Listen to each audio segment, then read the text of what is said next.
You spent a lot of time in the book setting context about why is this even a challenge? Why is this a problem? Why is pregnancy in the workplace perceived in society as this really difficult thing? And it's a huge part of the book, that discussion around the problem.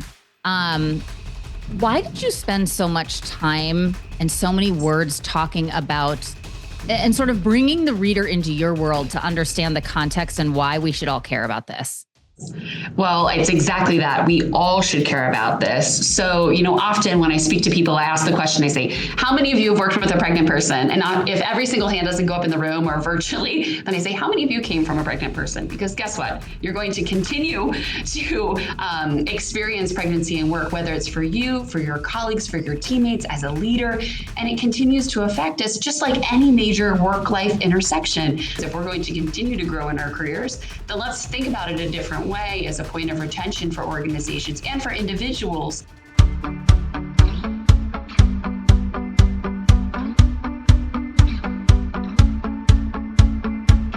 Stephanie, thank you so much for joining me here today on the False Tradeoff podcast. Thank you for having me, Allison. Always love being with you. Now, we know each other very well. We've run in similar circles at different speaking events. And I have, as we were joking before we started filming, I've had the pleasure of discussing your book several times with you, as have many people in private, because you've come and you've graced us with your presence at several dinners that we've thrown with HR leaders. And we realized this is not fair to the rest of the world to keep this in private. We need to bring you on the podcast so that everyone can hear this, because after we've brought you in to speak at these dinners, or I've seen you in other speaking engagements, people rave about your book and the messages you have there. So we don't have a lot of time. We've got about 20 minutes. And so I'm debating, how do we get as much as possible out of this conversation? But maybe let's start with just really quick context setting. You're the CHRO of L'Oreal. You weren't at the time when you wrote this book. You were in a senior position in marketing at L'Oreal. Why'd you write this book? You had a big job, 2 little kids. It was COVID. What in the world were you thinking? It's funny. It's not the first time I've heard that question or reflected back on it myself. But, for me, I had my own experiences more than 10 years ago. As you just said, behind closed doors. I always knew that I wanted to both have a career and be a mom. Super important to me. And in fact, actually, the first part wasn't about having the career that I had a question if it would be possible. And in the very first page of the book, I write, you can have it all, not at the same time, not alone. Well, I never questioned the work part, because I would just work harder. I would get more education, or I would take a career risk. But the mom part actually hit me head on when I was struggling to get pregnant. It took quite a lot of time. In the beginning of the book, you can hear some of my deepest, darkest stories about almost losing my husband in my first anniversary. And I thought, oh my gosh, that's when I might not be able to be a mom. And that was a really tough piece. But I didn't realize how intrinsic those two goals were with each other, and what I really needed is a community of support around me, including at work. So started with my own experience, but it's one that is, a privilege of you in an organization with paid leave, with a partner that works. And in fact, with doing that, other people would then come into my office, close the door, and we'd have our hushed conversations. But I knew I needed to talk about it in a bigger way, but I needed to do research, census validated 4 quant studies, interviewing more than 200 plus experts within their field, but also that had that duality of having their career and also being their mom or being on a journey to it. And I wanted to bring that to others so that it wasn't just one story or one way I could give support behind a closed door, but in fact could have this type of conversation in front of it.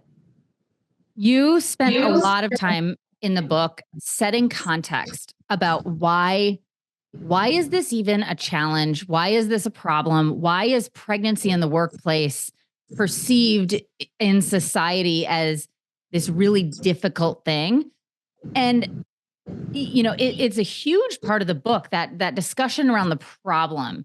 Why did you spend so much time and so many words talking about and sort of bringing the reader into your world to understand the context and why we should all care about this? Well, it's exactly that. We all should care about this. So, often when I speak to people, I ask the question, I say, how many of you have worked with a pregnant person? And if every single hand doesn't go up in the room or virtually, then I say, how many of you came from a pregnant person? Because guess what? You're going to continue to experience pregnancy and work, whether it's for you, for your colleagues, for your teammates, as a leader, and it continues to affect us just like any major work-life intersection. I think the one thing that COVID did was turn on the lights on, all of our needs and how we show up every day as our human selves, but also that this is a point of attrition within the pipeline for women, similar to as we talk about other parts of work and life later for working women in their careers. But what if it was a point of retention? If this is going to continue to be something that happens, if we're going to continue to grow in our careers, then let's think about it a different way as a point of retention for organizations and for individuals. And so for me, it was important to put that on the table because so many people said, why, how are we still talking about this? And this is what I went through. But guess what? We've also had some pretty big gains in terms of support and flexible work arrangements and different things that we've also started to embrace more, particularly in the US. But for me, I think it's that pivotal moment where I said, all right, why does it always have to be framed as something to get through when in fact, a lot of the women that I spoke with or female identifying birthing people I spoke with said, actually, it was a boost of confidence. And in hindsight, they wished that they would have had that foresight that actually the multi-dimensions of their life and career and the intersection of being a working mom has propelled them. And we never heard those stories. We still were hearing pregnancy is a career killer. And it's like, oh my gosh, okay, there's tough stuff. The tough things don't go away. But we can have more supportive communities. We can have more supportive communities, including at our workplaces. We can help to create them and cultivate them. But also, ultimately, it's also how do we have an empowered journey for ourselves? And so that's why I wanted to change the narrative so that it was balanced, not just to get through, but also on the other side of that boost of confidence can happen too. Can you share a little bit more about the studies that you did? What questions were you looking to answer when you did those studies? So I did 4 different studies, one of 400 women who worked full-time while they were pregnant, in which a study had not been done specifically with that because I wasn't asking questions about their physical health or their pregnancy in that way, but about their career and actually about that confidence question or what was their feeling about return to work while they were pregnant or when they were pregnant. And that was really important because it was about their perspective. And often what so many people shared was there's their own perception of themselves and then the fear of maybe what others would think. But how did they actually feel that experience for themselves? So that was really important. Then I actually wanted to stretch the timeline. So sometimes when we say pregnancy and work, people go to the baby bump or maternity leave. Those are like the 2 things they think of. But as you have done such a phenomenal job at extending also the return to work or not space, I also wanted to extend it the other direction until before trying to conceive, before you even think about it, with college age men, women, and non-gender conforming individuals. And I asked them what the perception would be. And in fact, it was actually much more positive, which perhaps was my own biased, conditioned response that I was thinking, oh, it's going to be something tough I have to get through. But it was a very high percentage of those individuals, those college age students, that said they had thought about becoming a parent and that it did have an impact on their major. And in fact, it actually wasn't negative. It was either neutral or positive of all genders, by the way.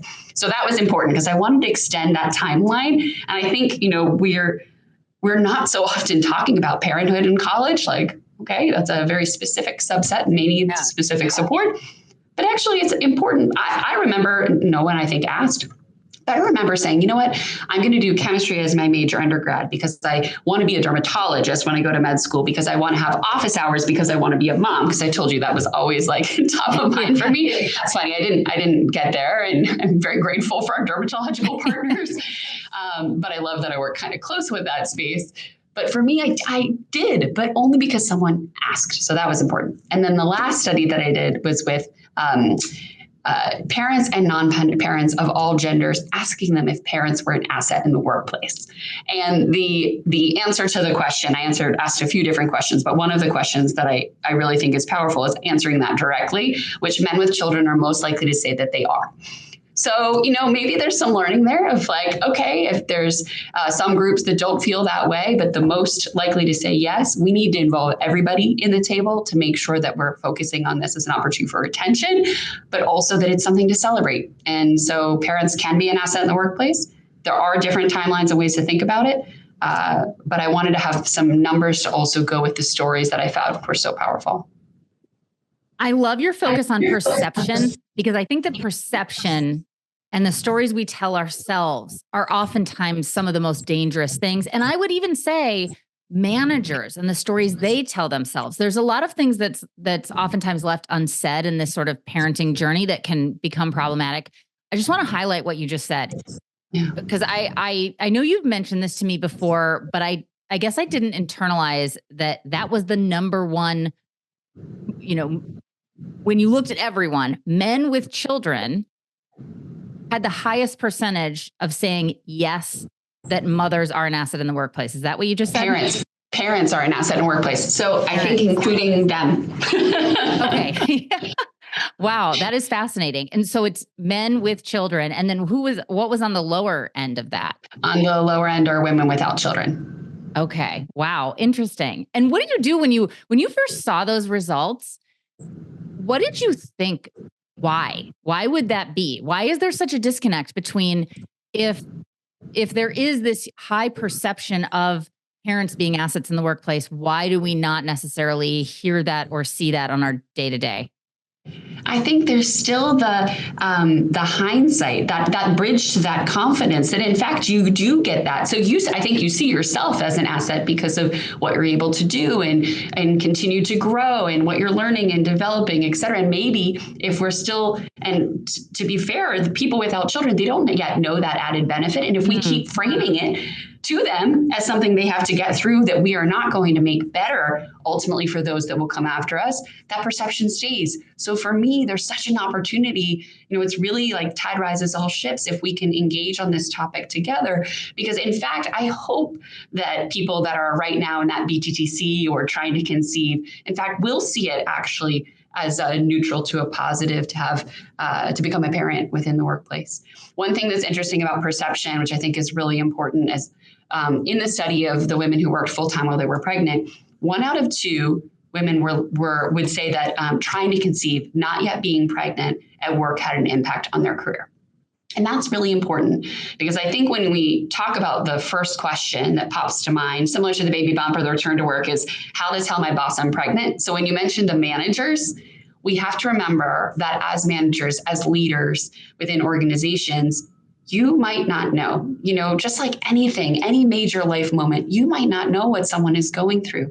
That retention begins then. That relationship, that development of gravitas and of trust begins then for parents too. So trying to conceive, somebody could be pregnant at work for 5 years and not yet have a baby, but that relationship with you as a people manager and what you have behind you, even if you are a working parent, you have to make sure that you have that in the back of your mind, but also you recognize that everyone's experience is unique. Mm-hmm. So I think that's just to the point of perception. There's the things you're never going to know. And then there's that change in perception that happens with physical pregnancy, which is something that people still very much feel. And we know actually does have an impact. And I'm going off script here, but I feel like every time I talk to you, I come up with new questions. As you were researching and writing this book, I've heard you mention before that you hesitate to sort of tell people the way to do things because everybody has a different path, right? But in hindsight, are there certain things that you're like, if I could just tell every manager to do this or every person to do that, like I know you feel very uncomfortable with that, but I'm going to try and pull some of those things out of you. Sure. Well, first to address why I feel uncomfortable about it, I was so thoughtful in the book and I read it multiple times back to myself with different readers' lenses. And one was someone who will never be pregnant or think about being pregnant. Another was how do you support someone who's going through it right now? And another person maybe that's in hindsight. So I took all those different dimensions. And one, I did not want to put any extra pressure on someone who was struggling, going through fertility treatments or had a questioning if they wanted to become a parent by having my super positive tone empowered approach or by reading other people's stories and thinking, okay, because they did this way, I should. So I tried to give a lot of space to that. But the principles in the book are in fact hopeful to guide you in your own thinking. So one, we just talked about it, perspective, which goes with perception and understanding. So I do wish that I would have had some of the knowledge or the facts that I share about, the fatherhood bonus and the motherhood penalty. Like it makes you feel less alone and makes you feel more rational and sometimes why you might feel a certain way. Or balance. I absolutely believe in trying to find your own balance, and that work and life balance, like the seesaw, is not real. I very much would give that advice to someone. It's going to shift. It's going to shift all the time, but you're going to slide between those dimensions or many other ones in your life instead of trying to strive for impossible balance. And it very much hit me hard personally with thinking about pregnancy or going through all of the things behind the scenes towards pregnancy. And then the last one that I'll share is the other principle in the book of communication. Those are skills. And I actually do think in the book, and I try to guide this a little bit, both for managers as well as for individuals. And by the way, I often with my HR teams talk about it the same in this kind of magic triangle of the HR people managers and employees. Communication is so key. And you and I have talked about it before, but someone could be going through the same thing and they could have the same manager and they could approach it in two different ways. So you could be going through fertility treatments, to use the same example, and some people could come into that conversation and say, I'm going through fertility treatments every morning for the next 2 weeks. I'm going to have an appointment. This is what I need from you. Here's how I'm going to manage it. And another person could say something like, I'm going through something personal. It's not going to affect you right now or our team, but I just want to let you know because it could, and I'm going to need your support. And those could be exactly the same experiences and the same manager. And I think that that's a really important, the personalization piece with the advice of still have the conversation. Still think about what you need in that moment, revisit it. I wish that I would have taken that advice a bit myself and maybe kept less alone in my sphere and communicated a little bit more. But I think that's one thing just to take away from the advice, but also recognize that it's going to be different for you and it's going to be different based on who you're having the conversation with too. One of the things that you wrote in your book, and I'm going to probably butcher the way that you wrote it, but there was a line in your book that was somebody saying, I was worried about bad intentions hurting me. I wasn't worried about good intentions. Yes. And that really struck me because I think that oftentimes everyone involved, whether it's HR or your manager or your coworkers, people in general, I believe, have good intentions.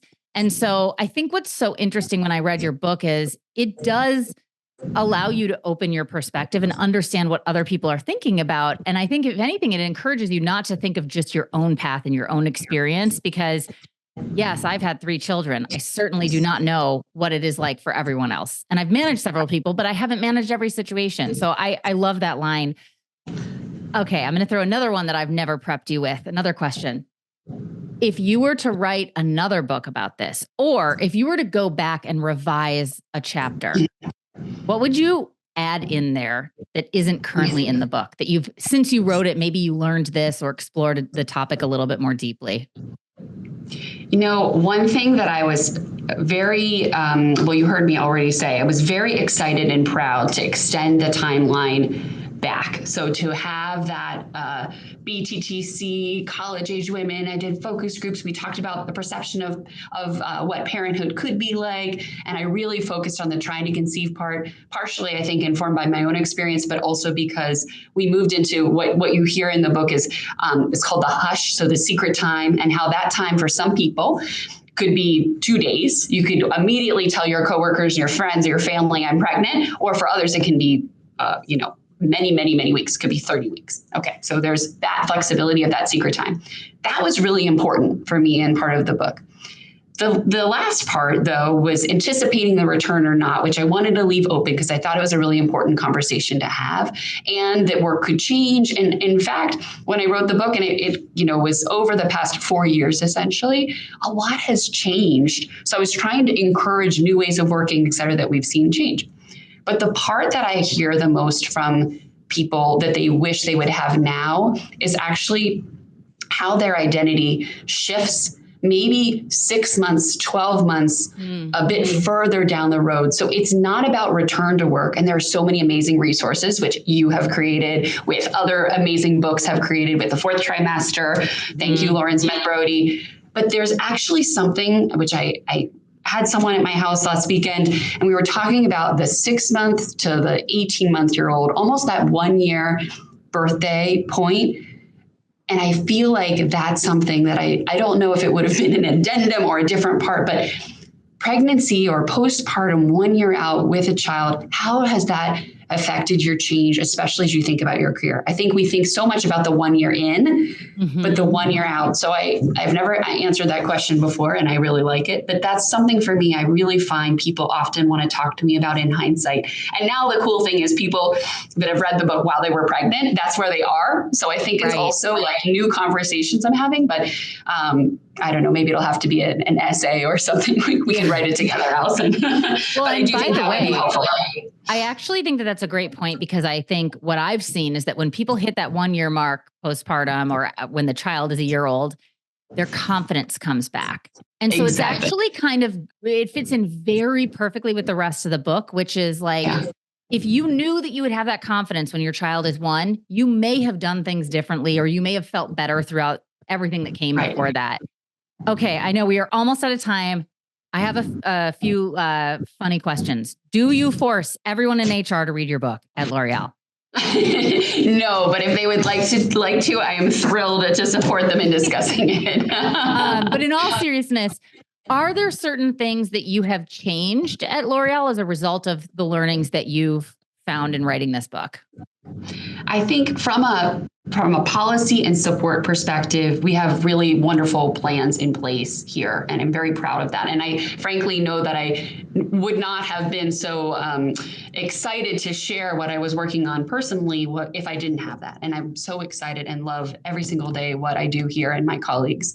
It has, though, from the communication standpoint that we were just talking about, helped me, I think, to take a different view than an HR view or even an employee view, and think about more holistically of how do we share what resources we have, not just internally, but actually it has encouraged me a lot to share what we do externally, and not just like Pride, L'Oreal, et cetera, but more like my HR colleagues said, hey, how do you approach this? Would this be something interesting for you? Or we were at an event together and it was like, look, this is something that you may want to consider. And that for me has been the advocacy, not just on what we do here, but also how can the book plus an example, a living, breathing example, also help companies different sizes, public versus private sector, which has been really interesting also to talk about, industries and different parts of the country. And by the way, not to mention that I work for a global organization. So that part for me has been exciting and rewarding, but we constantly are assessing and connecting with our teammates here, but also outside of it too.